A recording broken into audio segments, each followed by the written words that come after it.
I hope you all are good and happy. So today we will begin with the lesson number 6 of your class 6 English, that is the result of loyalty. So let's begin with this lesson.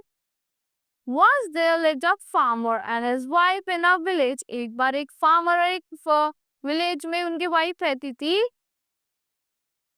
One day they both decided to have a pet so that their son will get a companion when he grows up. तो उन्होंने एक दिन decide करा कि हम पेट रखते हैं कि जो घर में हम पालतू रख लेते हैं, दैट इज पेट, जो उनके कंपनी करते हैं उनके फादर उनके सन के साथ ग्रो करेगा. So her wife agreed on it. तो उनकी वाइफ ने एग्री कर दिया इस बात पे. One day farmer brought a tiny mongoose. एक छोटे छोटे मंगूस लेके आए farmer. It was a baby mongoose. वो क्या था? एक बेबी मंगूस था. Both the baby and the mongoose grew. जो बेबी था और मंगूस दोनों एक साथ ग्रू करते थे. In 5 or 6 months, the mongoose had grown so to its full size. 5 or 6 months में जो mongoose था अपने full size में grow कर गया. So lovely, it's a lovely animal with 2 shining block eyes and a bushy tail. जो उसकी 2 shining block eyes थी और एक bushy tail थी.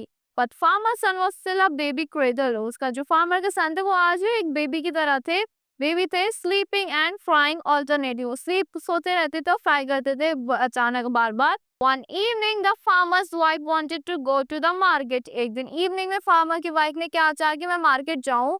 She fed the baby and put him in the cradle. जो उन्होंने अपनी बेबी को फीड करा और कहाँ पे रख दिया. So she fed the baby and put him in the cradle. और उन्होंने बेबी को फेड करा, मतलब उसे अच्छे से खिलाया. कहाँ रख दिया? क्रेडल में रख दिया. दैट इज पालना, जो जिसकी लॉन्ग साइड्स होती है और फ्लोर से थोड़ा हाई होता है.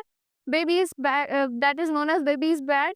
She picked up the basket and told his husband that I am going to the market. उन्होंने बास्केट उठाई और अपने हस्बैंड को बोला I am going to the market. Baby is sleeping, keep an eye on him.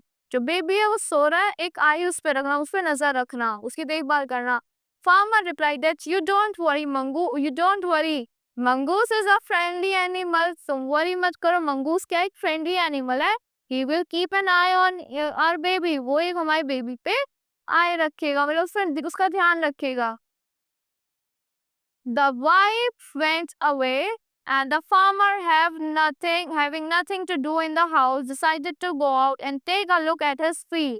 जो wife तो चली गई थी, फार्मर पे कुछ काम नहीं था घर में करने के लिए, तो वो चले जाते अपने फार्म पे देखने के लिए, अपनी फील्ड पे. The farmer's wife finished her shopping and came back with basket full of groceries. जो फार्मर की वाइफ है वो वापस आ जाती है, अपनी शॉपिंग फिनिश करके वापस आ जाती है. जो उनकी बास्केट किससे फुल थी? ग्रोसरीज से फुल थी. She saw the mongoose waiting for her. उन्होंने देखा कि मंगूस वेट कर रहा है उनका. She looked at the mongoose and screamed. उन्होंने मंगूस को देखा, स्क्रीम करा, ब्लड, चिल्ला के बोला blood.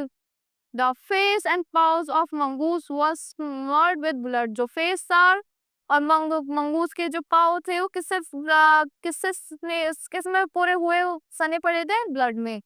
She brought down the heavy basket full of groceries on the mongoose and ran inside to check the cradle. Mongoose के पास heavy basket फेंक देती है और रन करती है चेक करने के लिए क्रेडल को, कि फाइनली को चेक करती है कि उसमें बेबी सही है या नहीं.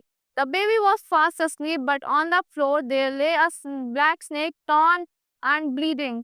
तो बेबी तो फास्ट स्लीप था, मतलब बेबी तो सो रहा था, बट फ्लोर पे क्या था? एक ब्लैक स्नेक था, टॉर्न कटा हुआ स्नेक था और ब्लीड कर रहा था. Then she ran out looking for the mongoose and said, और वो बाहर गई और मंगूस से बोली, Oh, you saved my child. तुमने मेरे चाइल्ड को बचाया. And you killed the snake. और तुमने स्नेक को किल कर दिया. What have I done? मैंने ये क्या कर दिया? She cried, touching the mongoose who lay dead and still. जो उसने जो बास्केट फेंक के मारी थी ना, तो वो बोलती है मैंने क्या कर दिया. कर एकदम बैठ गई नीचे और बोला टच करते हुए मंगूस को.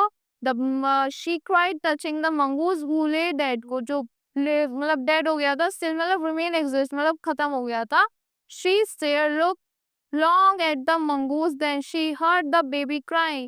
फिर एकदम स्टेयर करती है, उसे देखती रहती है, लॉन्ग स्टेयर करती है मंगूस को, और फिर बेबी एकदम क्राई करता है. Wiping her tears, she went into feed him. उसके अपने टीयर्स वाइप करते हैं और अपने उसको चाइल्ड को फीड करने चली जाती है. So a mongoose was killed because he saved the life of her child, but he was he save the life, but उसकी वाइफ को, फार्मर की वाइफ को तो पता ही नहीं था। बट वो एक मिस्टीरियसली, मतलब गलती से उसको मार दिया गया था। बट कोई नहीं, he save the life of our farmer's child. So that's all for this lesson. I hope you all like the explanation of this lesson. Thank you and have a great day.